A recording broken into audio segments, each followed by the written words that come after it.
Hey guys, and welcome to another episode of the Top Producers Nation podcast. This, of course, is the podcast that is made to help agents become top producers in their desired market, no matter where they might be. We also serve team leaders and brokers who want to develop top producers in their organizations all throughout the country. We're powered, though, on the local level by our local franchise, which is, of course, Tampa Bay Real Producers, here in the beautiful studio on the corner of West Shore and Kennedy here in South Tampa. We feature the top 500 producing agents here in the podcast, as well as, of course, through our monthly magazine and our different event programs all throughout the Tampa Bay area.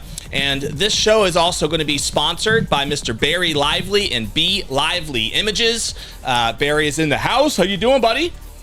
In the house. Feeling good. In the house, indeed. Feeling By the good. way, you can go back and see a full episode with Barry and I on this same podcast only a couple of weeks ago now. So you might have a full episode in there that you can check out. You're going to hear from Barry, though, a little bit on this episode as well. But our special guest here today is none other than Nick Janovsky. Nick is in the house with Sir Hans. We're going to talk about that relationship as well.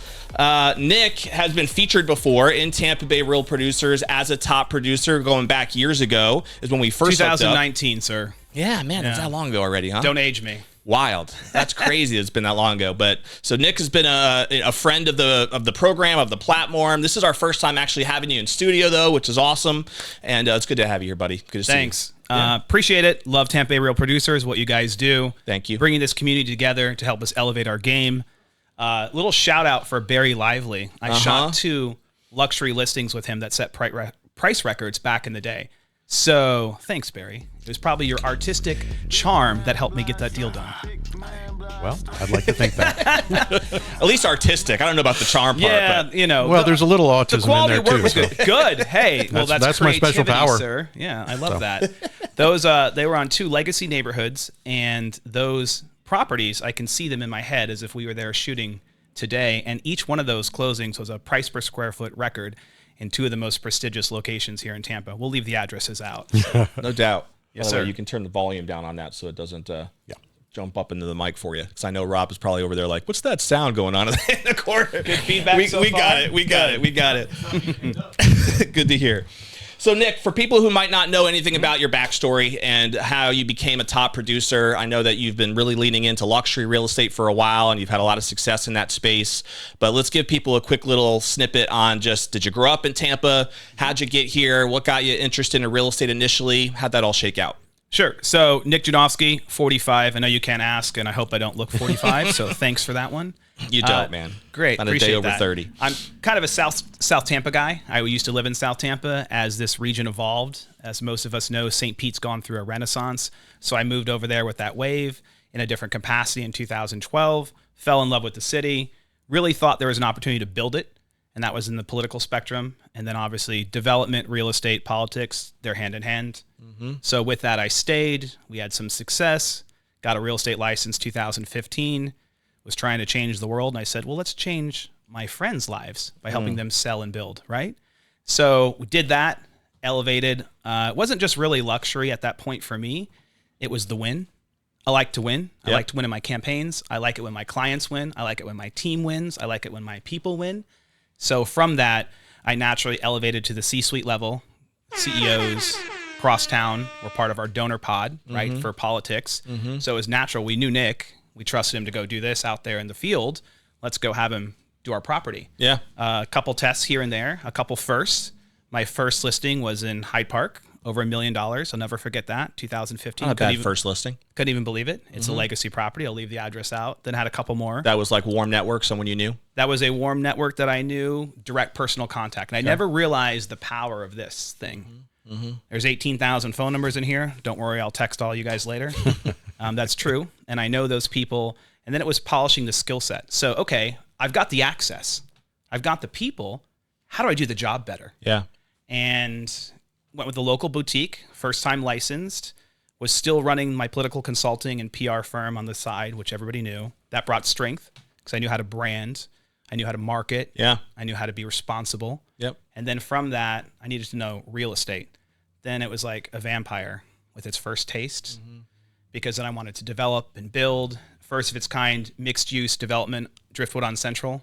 The first ever fee simple mixed use townhouse product on Central Avenue in St. Pete's history. Wow. Couple price That was records. one of your first deals? Yeah, 2020 in inception for that. Okay. So 5 years in license, pretty good Yeah, a evolution. little bit of experience under your belt. Yep. That's 6 years ago, man. Wow. It's crazy how fast time flies, isn't it? 7 price records, couple things, and currently still the highest sale in the history of St. Pete Beach and Paso Grill, which is wonderful. Incredible story behind You that. were saying off camera, what was it, 11 million, 11.4? 11.4 to be precise. Cool. Yes, sir. No doubt. And Nick has been a perennial top producer in this market. I mean, Consistency matters, we Don. featured him way back in Thank 2019, and he has not been one of those guys that's been featured one year and then he falls off the If next I'm year. correct. There's been top 500 Yeah. status, really top 100 status all throughout Tampa Bay every year that we've had this platform. So Thank you for the shout out. It speaks to your consistency. Put my it man. in the general stripes over here. No right? doubt. Absolutely. I think it's 6 years consecutively. Who's Who, Tampa Bay Business Journal, which Yeah. we love. Real Producers Top 100. Yeah. 6 years consistently. Was Real luxury Trends. always a focus for you from the get-go, or did that evolve with just your network over time? That's a great question, and you've known me. I'm a straight shooter. Mm-hmm. That's why I get hired, and that's why I love being at Serhant, because we've got the best people in leadership. Mm-hmm. So it wasn't luxury for me. It was the win. Going back to what I just said, I wanted to have the best. I wanted the best marketing. I wanted the best photography. I wanted the best curated product. I wanted to tell the story the way that I ran my campaigns. And that just naturally dragged me to all the luxury folks. And, I've been fortunate to learn from them. If they have a property, let's just say 10 million for the sake of argument, they did something to earn that. They're educated, cultured, traveled, amazing. And my thirst for knowledge acclimated with them. Yeah. And I was like, well, let me do this because I can tell your story a little bit better. You're busy, and I'll bring you all of my energy and marketing. And they're like, go. And they tell their neighbor. And then, of course, you got to come to dinner. You got to meet so-and-so. I remember walking down Beach Drive, cutting my teeth. Here I'm doing $20 million. I never thought I would do that in a year. And by the way, in Tampa, St. Pete, that's $100 million in Miami, New York, Manhattan. Just so you know, 20 million's top 50 here. It correlates. Okay, just letting you know, data's real. And I'd see Barry Lively out there. I'd buy him a shot. Everyone knows me. I'm Is that how you notorious guys for that. met? Just kind of networking downtown? Referral from Joe. Yeah. It was a referral. I was like, I've got to elevate this game. I wanted to do a Matterport before we called it Matterport. I wanted an interior floor plan drawn up digitally. And he's like, well, I got my guy. So I trusted my vendor to put somebody in front of me. He didn't know he rolls up to a $7 million house. That was a premiere thing. I went doing live television, and then the quality was there. And I actually chose myself. I rehired Barry on a second project. Okay. Back in 2001. Well, I was telling Don Yeah. how historic that first one was because that house was built by the Picasso of builders, right next to. Well, we don't want to dox anybody, Nope. but Let's leave that address out. the person that owned My the clients house, like discretion. the person that owned the house was the top real estate attorney in the United States. So, okay, The founding partner of one Bam, of the bam, largest bam. law firms. That's awesome. And 2 people that trained ended up becoming a partner from another break off from another conglomerate. I had actually worked for his co-founding partner running a governor's race. And, Yeah. biological or not evolution, organically, the relationship evolved to, as that gentleman went to a latter stage in his life, the person overseeing the trust and everything was like, it's got to be Nick. Yeah. And I got the phone call one day. I'm like, all right, send me over. I'm coming on in. Would you was say fun. your background with the political campaigning and everything you did there, did that have a lot to do with your at least initial success in real estate as far as the network you 100%. established and how that was connected? Thanks, Don. As I said, I wanted to learn real estate. I didn't know what I was doing my first year license. Sure. I had no idea. Most people don't. I knew how to tell a story, and I knew that I had the trust of a lot of people in the region, and I had a little bit of a name, good or bad. I had a name, Yep. and I used that, and I had tons of opportunity. Yep. I would have done 50 million my first year, Yep. knowing what I know now, but refining that craft, right? Performa, land acquisition, density, everything we do in due diligence on the commercial scale, all the other stuff. No concept. Yeah. But if you know me, I was up till 2 a.m, reading it, learning it, I'm fearless. Everyone knows that about me. Walking into everyone's office. I don't know how to do this. Show me, teach me. Right. And I asked everybody, and they're like, all right, well, here's your chance. Couple failures, right? You have to. We learn a lot But from our wow, failures, I'm don't not we? doing that again. I've done 4 developments now, grand scale. Sometimes we don't even break ground, and we still sell them Yeah. for profit because I learned it. the right way. Can you remember like one specific failure that you feel like taught you a lesson that was really valuable? I remember a listing presentation I walked into, and it was a penthouse here. I'm not going to talk where or who. I don't need to. But I remember giving a price opinion before I got there. They were so offended that I did that. And I'm like, I know the building.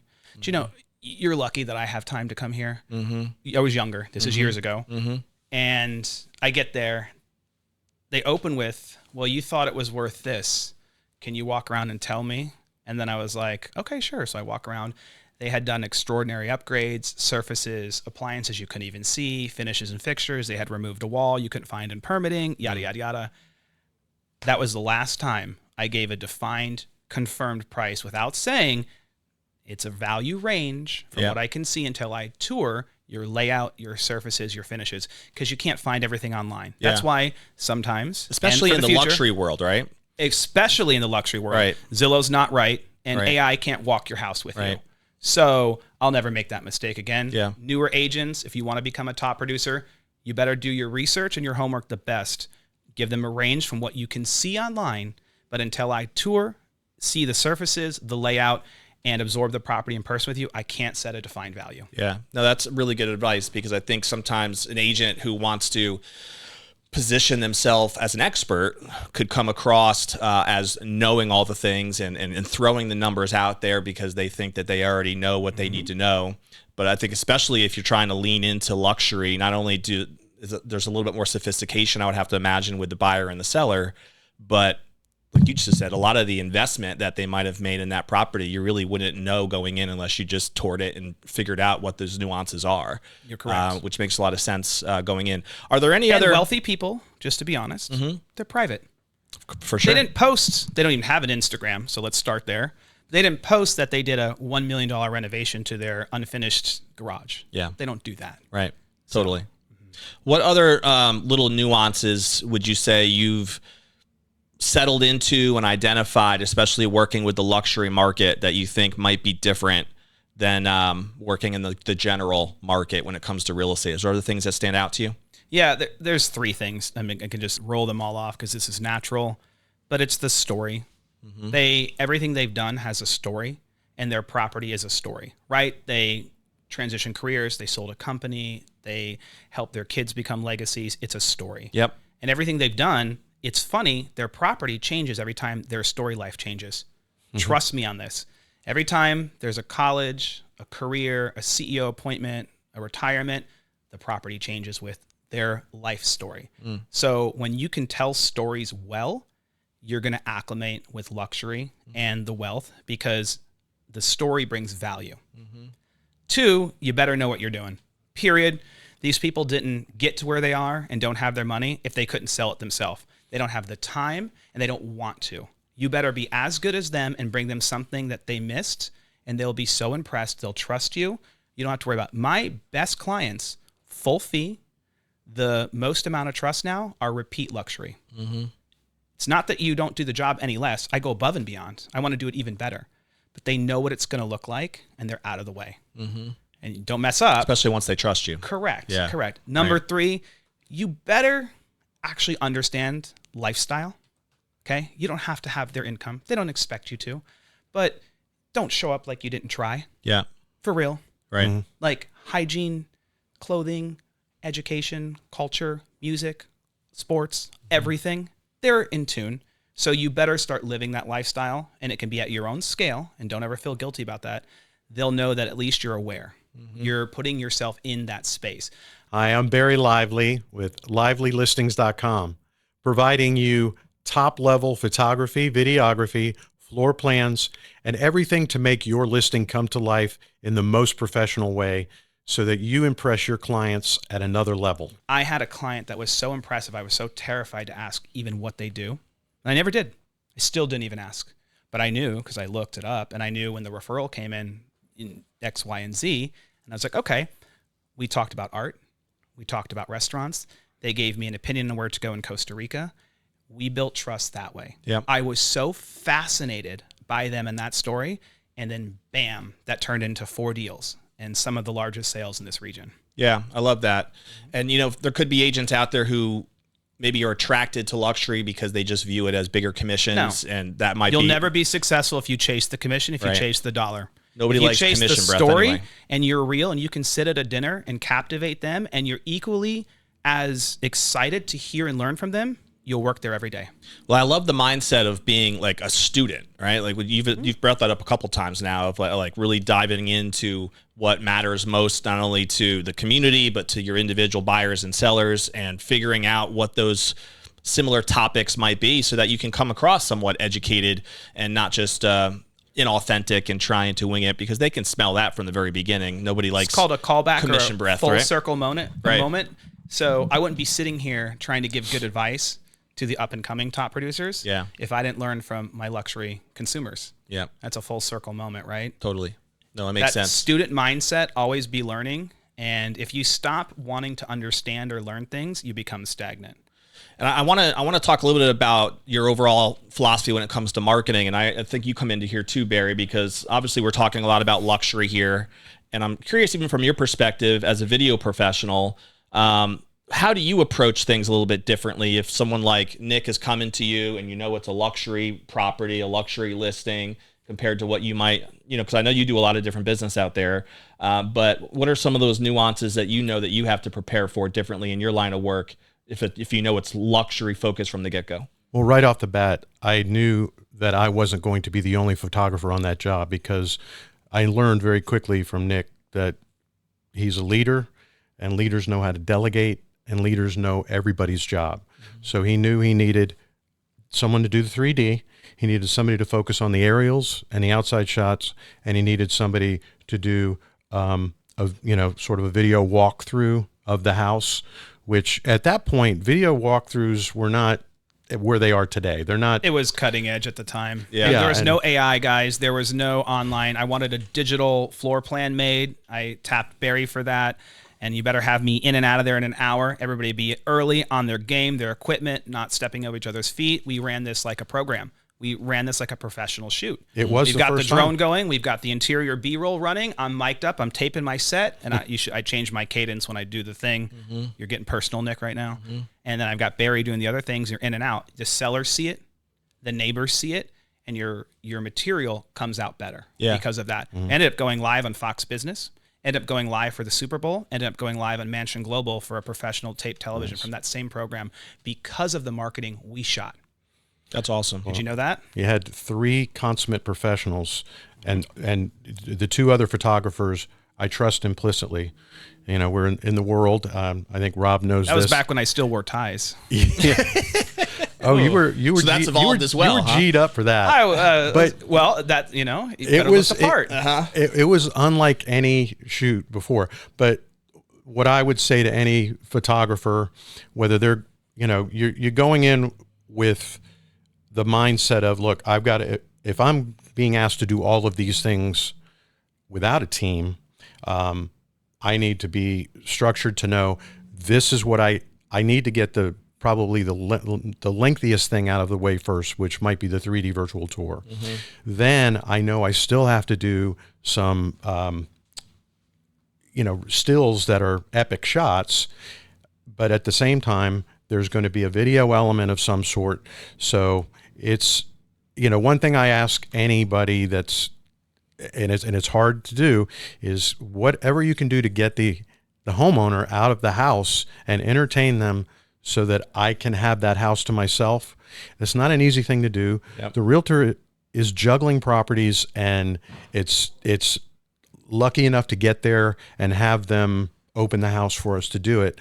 So you've got to, like you said, you got to work quick, but you got to be on your game. And my expectations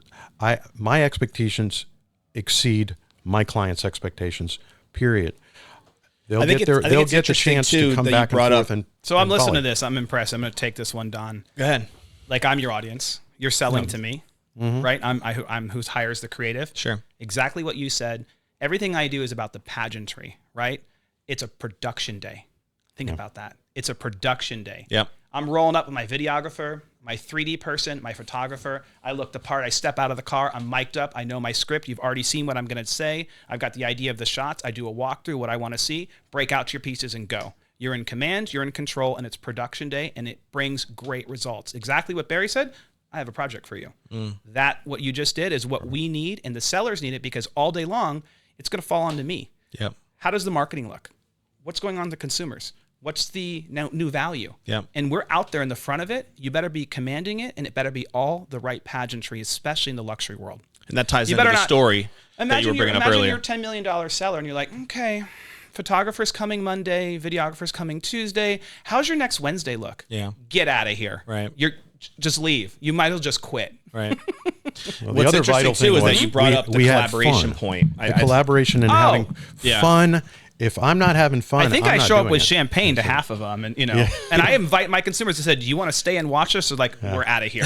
I do it, right? Smart. I mean, I'm like, "You want to stay and watch it? It's production day." I show up with champagne. They're like, "We're gone. Text us when this is over with. We don't want any part of this." And then you got the space. Yeah, no, I love that. I love the mentality of production day. I love the mentality of collaboration when you're looking at these bigger projects as well, because I think sometimes people maybe underestimate. They have their own kind of blinders on about what I'm good at, what I know how to do, but they might not understand the importance of being able to collaborate effectively with another videographer, another photographer, especially on a bigger project like something like we're talking about with the luxury. A good space. analogy would be a wedding. If somebody asks, and I will reluctantly agree to sit down with the coordinator and have a meeting first, so that I know this is the guy or gal I want to get that macro ring shot.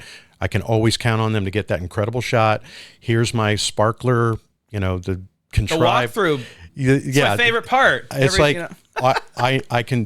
I look at it like I'm doing a wedding, because there's so much pressure that comes from the ultimate pressure is I'm representing you, the realtor, the broker, and your customer. If I mess up, they think you messed up, and that is that extra level of pressure. Right. And that's why I'm not getting any more listings. Yeah. Then there's no more work. Right. And That's why it's important to have the right partners. Details so partnership matters. If you screw up a wedding, you don't lifetime. get to do, you don't get to see that family, like you're saying, you see the family progress. Hey, Barry, can you do our maternity photos, or now my kids are getting engaged, or what, you grow with the family with photography. I have 7 active become listings. Part of those family moments for sure. As we sit here sharing this story about details matter and consistency, I have 7 active listings right now. 6 of them are repeat clients. Yep. And most of your business today, it sounds like, 95% referral, I would say, when that ballpark. I don't have to do so much output. Yeah. For new lead generation, as we call it in the business, I lean into my people. And that word of mouth, I know it sounds so basic, like, how do you get there though? Do the right thing every single day, and you'll build your people, and they'll send them back to you. And it's not just them, it's their when neighbors. You're marketing, Nick, and you're building your brand, are you doing it with the intent in mind of attracting listings, or are you doing it with the intent in mind of attracting potential buyers, or both? How do you view that in terms of your approach?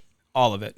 So, every single piece of it. When I just launched one on St. Pete Beach. If you saw that video, we did some new editing, did some new sky swap play with sun and moon, because it's the beach, sunset, right?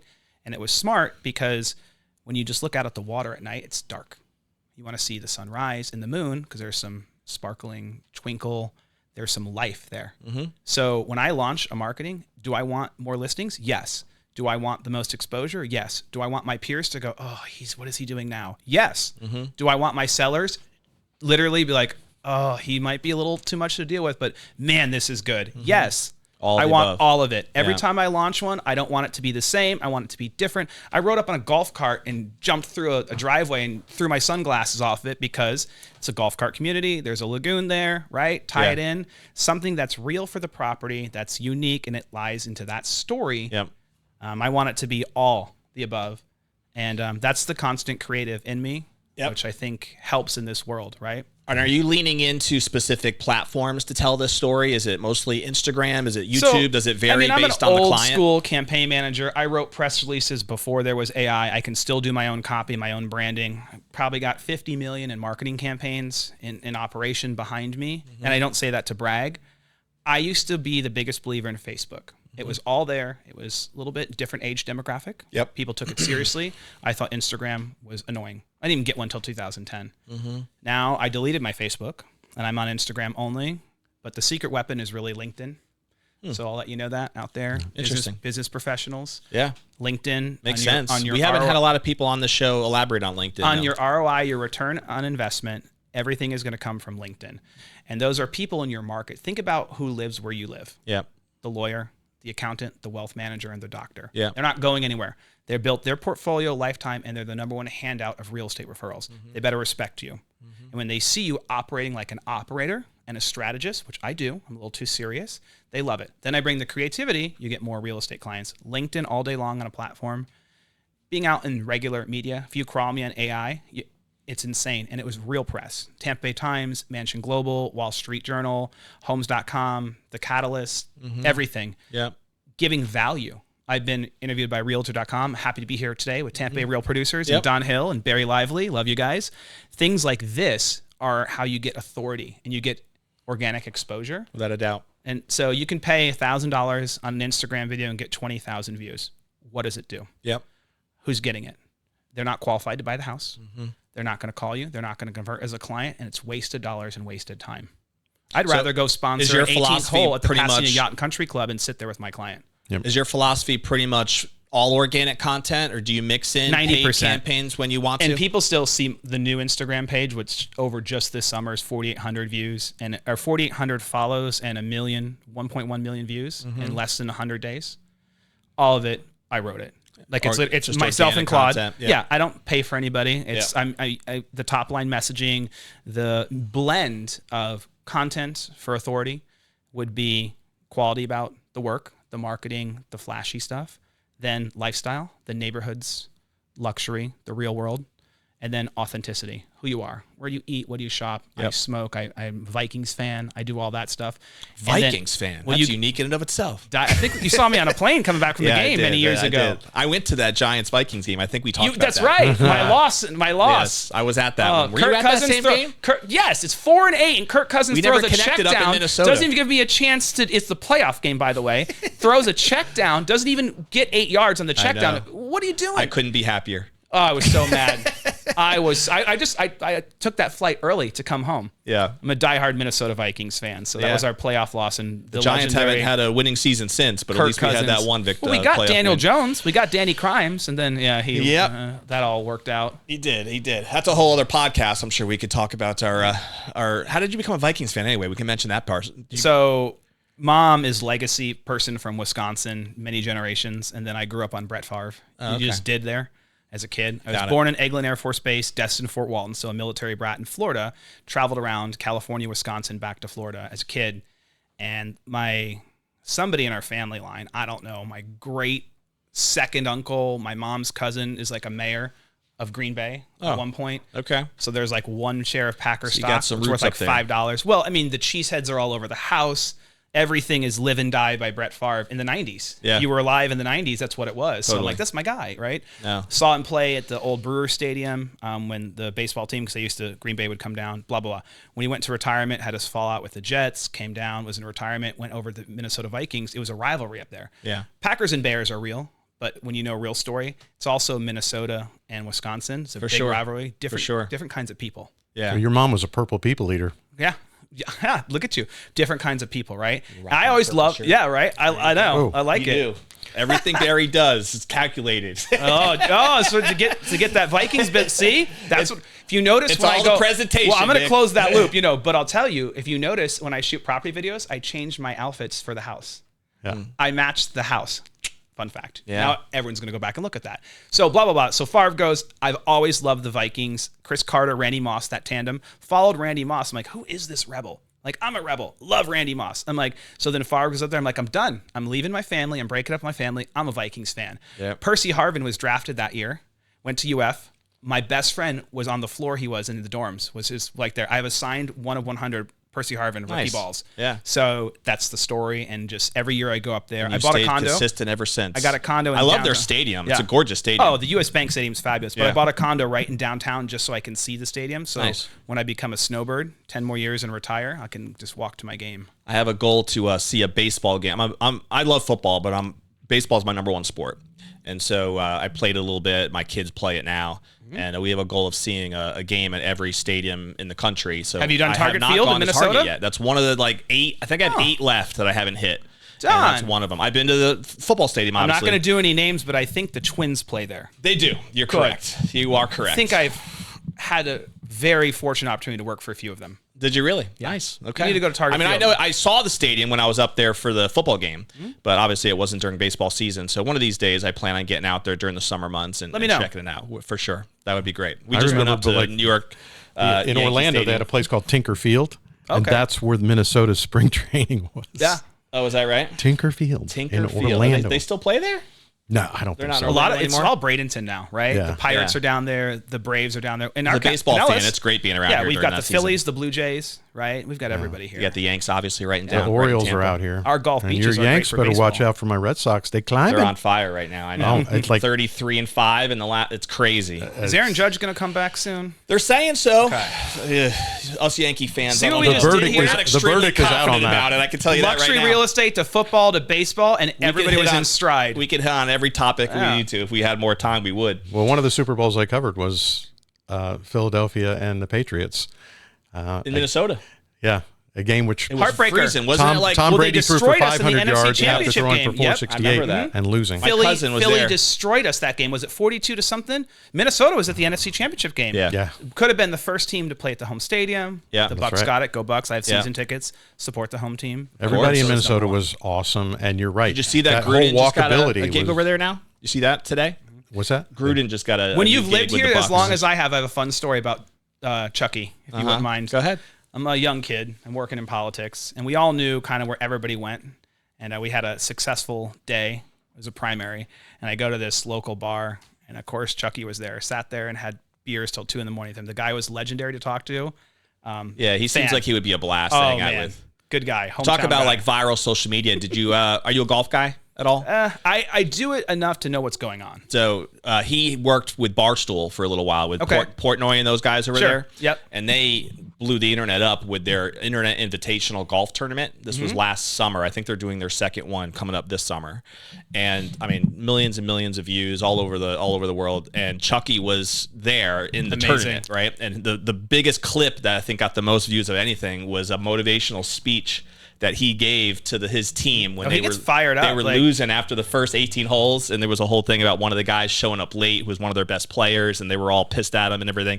And so he like brings the team together, and he's like calling the dude out, but he's like bringing him back in. It was like the skills of his coaching showed in that moment, and it just went nuts all over the internet. He would be a fun dude to hang out with, I'm sure. Very electric. It was just as fun at 2 a.m. at the bar. Yeah, I can imagine. I don't know if he remembers it, but I do.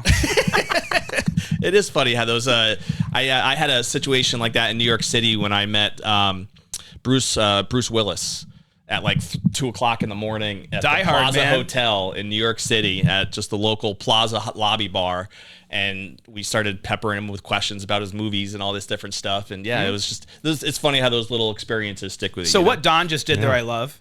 They're people too, for sure. And when you have something to contribute, and you don't do this, like, can I get a picture with you? Yeah. Give me a break. We bought him a drink. They'll talk to you. Yeah, they'll hang out with you. I have hundreds of these, and some have turned into business. Totally. You just, treat them like a person and have something to contribute, and they love you. And that ties back to the whole luxury topic with real estate. Yes, sir. Sometimes it is easy, I think, for any agent potentially to get intimidated, by their status, by their career, by whatever their background is.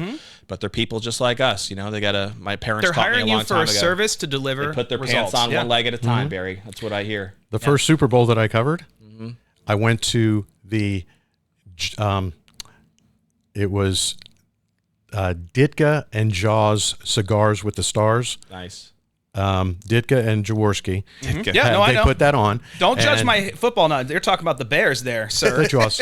And, I know Jaws. Ditka. So I go there, Bears. and the first person, the first celebrity that I see, first Super Bowl I cover, is, I'm trying to think of Farrelly's first name, and of Chris Farley. No, Farrelly. Oh. The producers of Dumb and Dumber. Oh, yeah, the Farrelly Something About brothers. Mary. Farrelly brothers. Yeah, I got And you. I meet him, and I actually had a story to tell, but the first thing I walked up and I said, "You're going to be, to me, the most interesting and famous person I meet covering this Super Bowl."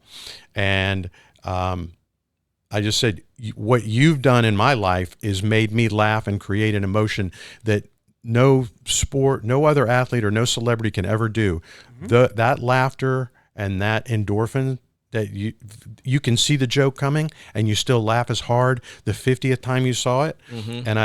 And he was just like, "That's really neat." And then I told him a story. When I was at Fenway Park in 2004, I went to the game that is featured in the movie they did about the Red Sox with Drew Barrymore and Perfect Pitch, I think it was called. Fever Pitch. Fever Pitch. And I was at this game that's featured in the movie where Drew Barrymore and Jimmy Fallon, they go down and, the Red Sox win the World Series. The movie wasn't filmed for the Red Sox to be winning the World Series. It was for another lowly season. Yeah. And we don't talk about that year on this show, though. won't go there. But the game that I went to, the topic is blackballed on this show. I said, I saw this film crew, and I go, "Oh, you need to get my cousin David, because he's like a rabid Red Sox fan. He's got an AP photographer that follows him around, Celtics games, Red Sox games, Bruins games, whatever." And so anyway, so I was there, and the guys were like, "Well, we can't, we're filming a scene for the movie, and this is September 24th." And they go, "Hold on." They grabbed my phone and they gave me the clicker thing, and it says Farrelly Brothers, Fever Pitch, take whatever. And I showed that to Farrelly, and he goes, "That's the coolest story I've ever heard." That's cool. And I was like, there's a connection. It wasn't like, "Hey, will you take your picture with me?" Like you were saying. No, that's cool. It's like a connection was really made cool. because I had a different question to ask him or something. Speaking of different to say. laughing, have you guys seen this new Netflix show with Will Ferrell called Hawk? Yep. Not yet. Pretty great. Is it? I was a Is it little. good? I literally just Yeah. watched all 10 episodes yesterday, like last night I when I was should have been in skeptical bed. because I was like, "Is this a Happy Gilmore coattail thing?" But it's No, totally different. it is different. It's very Florida. It is very Very Florida man. Yeah, I Yeah. mean, you know who Will Ferrell is, so Yep. everyone knows good. his comedy. But I'm a big Will Ferrell It's guy, worth checking out. It's so- worth I mean, checking yeah. out. I've got a recommendation funny. now, so I'm going to watch Fortune it. Femster being in there was hysterical to me because I've been following her her career. She's That very is- good in it. The caddy. Yeah. Oh, it's hysterical. Very good in it, yeah. Hysterical. Very Florida man. Yeah, all of them are very good. The guy who plays his son, I think, does a good job too, and it's worth checking out if you haven't checked it out Cool. yet. But it's called Hawk. It's on Netflix. So unfortunately, we're running out of time, but I want to do a couple quick rapid fire things. Okay. And you've done some of these before when we had you on the show, so you might be able to even think of a couple different answers potentially, but here's one. Hey guys, just wanted to take a quick second here during this episode to explain that if you're somebody who would love to work with the top 500 producing agents in Tampa Bay, just like the one that you see right now during this actual interview, all you'd have to do to learn more about that is go to apply, APPLY, TampaBayRealProducers.com, and you'll see an application there to actually apply to become a preferred partner for the top 500 producing agents here in the Tampa Bay market. We work with some of the best lenders, title companies, home inspectors, different industries, 25 different industries represented right now. You can actually see the full list of them at TampaBayRealProducers.com. Click on partners at the top, and you will see all of our existing partners in this particular franchise here locally. So if that interests you and you would love to work more closely with these top producing agents, you can find that application actually right on our website at TampaBayRealProducers.com. But if you want to go directly to the application, just put the words apply, APPLY, and then Tampa Bay Real Producers. We'll put that link as well in the description. Let's go ahead and get back to the episode. Do you have a favorite book, author, seminar that you ever attended that you feel like has made a huge impact on you, personally or professionally? Come on, I got to go with the home team, Ryan Serhant. Sell it like Serhant, anything, the Sell It community. The guy has revolutionized the industry for tech AI platform and the brokerage that takes care of its agents. That's not a pitch. Look at that. That was off the cuff. Oh, I love that. It's real. And I didn't want to work with anybody who hasn't done my job. And he's done my job as good, but better, I'll give it to him, than I have. So the guy's great, and he sees real estate as an entire platform, right? Not just the sales, but the creative, the content, the media, everything combined, and how we can provide bigger value to the consumers. It's awe-inspiring when you work at that firm at this level. So I'm thankful to be there. But coming from boutique brokerage to a huge legacy brand, climbing all the way to #1 there, we didn't have anybody like that. Yeah. It was great volume. How do you do it? Here's your PDF. Get out of here. Yep. There's somebody out there in the street leading the charge, taking the consolidation model for the luxury world and giving the most exposure and the most followed real estate brand in the world. It's Ryan. I'm not fanboy. Didn't even get a picture with him. I realized that I should have. We did my rollout. I was like, I didn't even get a picture. It's just content. I wanted to contribute, right? Yeah. So and we that's didn't mention current it earlier, but your current role over there is Director of Luxury Sales, right? Tampa St. Pete Gulf Beaches, Sirhant. Very cool. Period. And how much now of your focus, Nick, is spent on building that team? Because I know we talked a little bit off camera about the recruiting piece now that is out there with some agents. And I know you're not just recruiting for anybody. You want to have very specific, certain requirements. You're looking for obviously the right fits. Is this different for you now to have that responsibility from the recruiting piece compared to still serving your clients on the luxury side? I mean, to contribute overall, yes. I want to bring water to the team and fill up the lake together. Sure. It's going to take production from me, so I've got to sustain, which I can do. I've already got that. But I want to grow the region. Tampa, St. Pete, the Gulf Beaches, it's 2 counties here. It's Hills, Run, Pinellas. If you live local, we know we don't go south of the bridge. Sarasota's a different world. Yep. Just call it like it is. To help us get more new development, to help us get top-tier people, the right quality, with the right production. Everybody can do 10 million. Sorry, you can. If you try, you pick the phone up. But you can't have the right character, attitude, nature, and have the right genuine contacts that will be sustainable in the AI industry and the consolidation from the big behemoths that are out there. And that's what we want at Sirhant.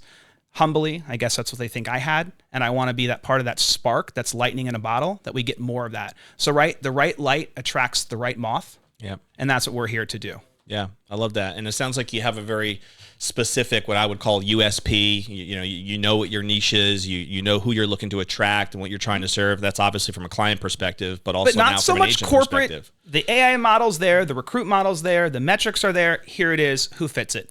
Most don't. Yeah. The model can be broken if it's the right person. Yep. So there's flexibility. Just want the right, good people. How many different markets is Sirhant in now? Do you know? 17 states, soon to be a lot more. Can't disclose. Okay. Can't break news, but watch your 17 news. states already, though, huh? 17 states, sir. Watch your news. There's some things happening currently. Cool. There will be more states by the end of the year. Shout out to Ryan Sirhant. Great job, buddy. How about you, Barry? Is there something that jumps out at you? I would say 2 Bobs in my life. Bob Lively, my dad, directing me into the credit card industry and doing something that knew none of my friends or family ever understood what my dad did for a living, but he introduced me to that business, and it led to a 29-year career and learning so much, having great mentors, and getting to go to so many different leadership things with all 3 publicly traded companies. But the last publicly traded company that I worked for was called Heartland Payment Systems. And the gentleman who owned it was Bob Carr. And he built a business model that took an industry that had no offense to anybody, used car sales mentality. And he turned it into having a merchant bill of rights and for the employees to have to sign a code of ethics, and basically just a code of ethics that says you can't gouge the customer. You have to have the customer's best interest at heart. And even though you're a terrific salesperson, you're not doing anything on a napkin anymore. You're going to show that you're credentialed at what you do. And he took a company from nothing and built it. There was a lot of nepotism, but it was, sometimes companies grow that way, and he built it into a public company that was a direct processor to MasterCard and Visa, and they had so many different tools in the tool belt, and I mentioned some of those in the last podcast that I was able to use, and kind of, I took that in, then I strapped the camera on and used some of those principles to establish rapport to get to the customer, and I think that last go at it with a corporation was a good push into the photography, bringing it all together. Yeah, I love how your background specifically in corporate America, sometimes it's a huge transition for somebody who has a corporate America background to even consider doing something like becoming a real estate agent or starting up a brokerage or anything related in a different space. There's a risk element there that they might not be used to. But I think if you can find a way to lean in to a lot of the resources that corporations would provide, especially from an educational standpoint, that foundation hopefully stays with you for the rest of your life, because there's so many valuable events, speakers, conferences, seminars that sometimes could be on the corporate dime, right? Yeah. But it can help you grow personally. And if you view yourself as a corporation, which I would recommend any even employee do, to position themselves so that one day they could be even more marketable if they ever want to go down that road and become an entrepreneur. It really does start with that investment in yourself. And there's so many great ways that I think corporations will lean into that, like you're just describing as well. I had a question too about, like, when you're not just jamming all the time with work, for people to get to know you a little bit more on the personal level, what's a favorite hobby, interest? What do you just love to do for fun? On a plane, out of here. Yeah, travel? It's so serious because I work so much around Tampa, St. Pete, in all these capacities, Hillsborough, Pinellas County. It's not vacation. Yeah. It's my home that I want to build better. So the Bahamas, Minnesota. You're a Bahamas guy. That's Yeah. very different Nassau, than New Minnesota. Providence, Paradise Island. I've caught every fish. Costa Rica. Nice. But then Minnesota too. I fish So a you're lot. a fisherman as well, huh? Yeah. I've got a trophy wahoo, a trophy mahi. I've got a trophy. What else do I have? I've got a grouper. I've got a trophy muskie. So I'm on the hunt for those game fish that are big catches. And we're talking the big boys. Yes, sir. I was just up north for our vacation, family vacation, and my brother-in-law, we stayed at their house for a week. He's a big fisherman for tuna. Okay. And he does like 100-mile out trips in the ocean, like deep High sea. speed top runner. Deep sea stuff We out in the call that Atlantic. Pelagians. Yeah. Is that what it's called? Not near the bottom or the We went top, out about Pelagian. 30 miles one of the days. It was a gorgeous day, beautiful day. We didn't catch a thing, but it was still a gorgeous day out there. It's fishing. It is fishing. And it was unfortunately the day after a storm up there. So he even warned me going out that It's too turned chances up. aren't great that we're going to end up catching a lot of stuff. But it was just such a beautiful day that we enjoyed it anyway out there. And we did see a bunch of smaller fish. We actually saw a whale that came up as well, which was pretty cool. You were on the spot then, though. Oh, we were out. Yeah, we were okay. out 35 miles in the middle of the ocean out there in the Atlantic. It's just there's something cool about like sitting in the front of the boat in the ocean and just seeing no land anywhere. It's just nothing but water. Like there's a peaceful feeling behind that I think is good for the soul. You know, Travel. That's mine. I travel. I love want it. to know culture. Me I want too. to know I'm a different big travel places. fan. So travel.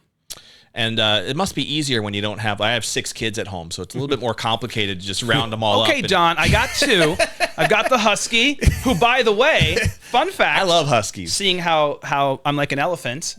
My dog, Oliver, government name, we call him Fester, though. My red husky was one of your pets featured of the Was year he? that won Nice. for Tampa Bay Real Producer. By the way, we're the gonna red come out husky with another has episode. won. He is he's going to have to come defend his crown. He's Yes. 10 and a half now, but my husky was one of the featured pets of Top Real Producers. I love and that. I participated, and he's got his beautiful picture. We have a plan at some point soon to do a full issue for a month that'll be just realtors and their pets, and it'll Okay. just be a bunch of We're submissions in. with pets. So I'll have to let get him that know. word out. I'll let get that Fester word know. out. You can submit your Leo content. Leo is going to probably take over. Okay. All right. Okay, without question. And you're welcome to submit Leo as well. So being without that a good doubt. little humble citizen heart, I have it's 7 now, but a 4.5-year-old male non-declawed cat that I adopted from the hurricane overflow. Nice. So we've got Skitty and you've got Fester. So there's going to be competition. So we got some I've content 2. flowing. I I'm like gonna put it. my 2 kids up there. I like All it. right. I like it. How about you, man? You got a hobby that you just keeps Yeah. your passions burning? I see the art on the wall, and I'd have to say, without question, if I can travel and bring back some great images and have them shown in some of the gallery exhibitions that I've been able to do, that is just an absolute win, because I'm not looking for the shot glass or the T-shirt to take back. I'm able to give somebody something I captured on that journey that is compelling, and it's compelling enough for people to want to see it and participate, and have people ask me put my stuff in their gallery and show it, and to know it ends up in somebody's home or in their office or in their bathroom. Taking those images and traveling and being able to take it back and see it live on, that's the greatest hobby I have. Got it. You're an art guy in the heart, huh? Like plenty of that in St. Pete too. Yeah. Plenty of beautiful little galleries you can walk through around there and feel that passion. I got one last question for you as we wrap up our episode for the sake of time here, and that is what I call our legacy question. I know you've answered this before, so if you wanted to skip over it, that's fine, or if you think of something different. Maybe I can answer it better this time. Constant improvement. So here's the question is, when you think, hopefully many years from now, Nick, and you're on that rocking chair and you're thinking about what you'd want to be most remembered for, right? The legacy that you think would mean most to you personally or professionally. What are some of the thoughts that come to mind that you think would mean the most to you? Easy. Built a better Tampa St. Pete. I've got 7 political wins. I've got 7 price records. That's real numbers. Let's add a few more. But I want to develop the next level of me, right? There's people out there that need a door open for them, that need to be given a chance, trained, and people are looking up to you right now that run podcasts, that run Tampa Bay Real Producers. People are looking at you. How do I get into creative and have clients like Nick? And I want to see who are those people out there that have a good quality and character to them that can get into my role, because I can't do it forever. Sure. So building a better Tampa St. Pete, period. I've got elected office at every region, every level here locally. I've got price records in some of our best neighborhoods.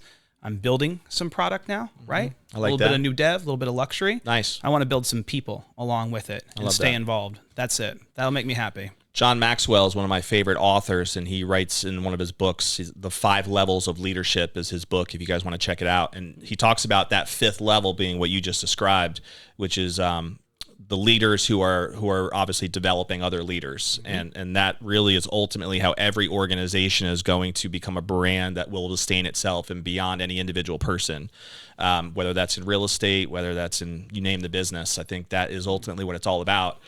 If you view yourself as a leader, being able to attract, develop, retain, and ultimately develop leaders that are even more successful than you are, right? Over time. And I think there's a lot of intrinsic value to that for sure. So I can resonate a lot with what you just said. So thank you. No doubt.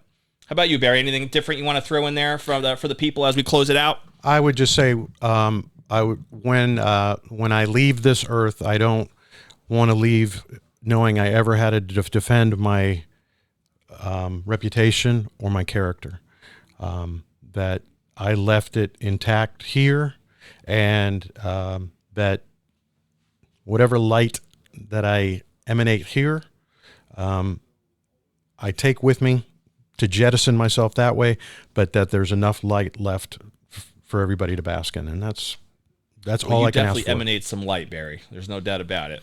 You're one of my favorite guys to have around. I know we talked about in our last show how it was when we started Real Producers back in 2018. You were one of the OGs that I first presented the idea to before we even had an issue that was out, and he obviously supported it from the very beginning, and so I'll always appreciate that. And you've been very integral in event contacts and different people to be able to make sure that our event programs went well over the years, so we appreciate that as well. And I know you're very well appreciated by a lot of people in the community. So if I may add one thing, that first podcast had been watched by my friends and my family, which I consider all family, and they said that the way that you described me, they felt like they were saying it. Oh, that's cool. And it was very endearing. That's cool. Not going to make me cry. Well, I've met your parents, so yeah, you have. I love the lively folks, for sure. And there's 4 other siblings that are all fantastic. What a great last name, just to build a brand on. Yeah, lively, right? For sure. Seriously. Especially if you're going to be out there. I'm a brander over here. My dad used to work with this guy named Ron Light. And so when they go on business trips, they check on What's your creative called? Your professional, so people can find you and book you? What are you called? That was my next question, Nick. Good job. Just rebrand yourself right now. Lively, period. Done. Your contact information for people to follow you. Lively.lively.now. There we go. .com. Be Lively Images, right? .ai. Is it Be Lively Images? Be Lively Images is the company name, but livelylistings.com is the... Got it. Livelylistings.com. And so people question, is he an agent or is he a photographer? And I'm like, you never know. You're going to have to find out. What do you need? And how about you? For people who might want to be interested to learn more about the Serhant brand, for people who just want to... Nick.serhant.com. Look how easy. That was unique. Thanks to our tech Follow team Nick on and Instagram. Leaders to doing that. That seems to be where he does most of his content. At Nick Janovsky Realtor altogether, or on LinkedIn, as we talked about. You'll see the real content and performance there. Or, of course, anywhere in Tampa, St. Pete, you'll find me out and about every day. I want to lean in more to the LinkedIn thing, and I wish we had more time to talk about that, because I think LinkedIn is a untapped opportunity for a lot of agents. You don't hear a lot of people really They don't talking take much themselves. about it. They're a professional skill set. Yeah. They need to be with the other professionals. I agree. Because what orbits a luxury person is a legal team, a finance team, a medical team, and a real estate team. No doubt. I agree. Get with the others. Guys, we wrap up every episode with a challenge to the audience. And we talked about a lot of different things on this particular podcast with two very talented men who are great at what they do. And I encourage you, whether you're watching live through Facebook or through our YouTube channel, or you're listening to this on any of your favorite podcast platforms, we're in about 15 different podcast platforms. If you haven't subscribed already, by the way, to the show, click the little button below. That way you'll be notified every time we drop a new episode, which is weekly, with the Top Producers Nation podcast. But what is one thing that you can take from the podcast today that'll help propel you forward personally or professionally because you took action? I'm a huge proponent in when you're learning anything, listening to anything, reading a book. If you can't do one little action step, you're going to lose a lot of the value that you gain from listening to that or reading that book. And so get into that habit of doing that one little action step. It could be, looking more up into Sirhan and figuring out, maybe you haven't even heard of that brand or understood that they're growing as rapidly as they have. Maybe you just need to have a conversation with someone like Nick and follow him up with his strategies on Instagram. Or maybe you want to build your LinkedIn brand a little bit more effectively, since someone like Nick has done it very well. But maybe that's a ghost town for you and you know that you're missing something there. That could be an opportunity to pursue. Maybe it's just picking up one of the different resources that we threw out there with books or events or seminars. There's a lot of topics. Maybe you got to figure out what your favorite sports team is. I don't know what it is for you, but take action on something so that you can make sure you lock in the value of this particular episode. And if you need to, follow us at topproducersnation.com. We do have an online community to help support you as an agent with courses and marketing tips and best practices from some of the best agents in the Tampa Bay area. They're all housed there with live interviews that we've recorded, and that's all there for you as a complimentary service that you can tap into. And then there's some additional options if you want to book a strategy call to talk to one of our team members one-on-one and lay out a game plan with you. We can help you map out the growth that you might be focused on. So that's all at topproducersnation.com. But we'll see you, of course, on the next episode of the Top Producers Nation podcast. We'll see you guys later.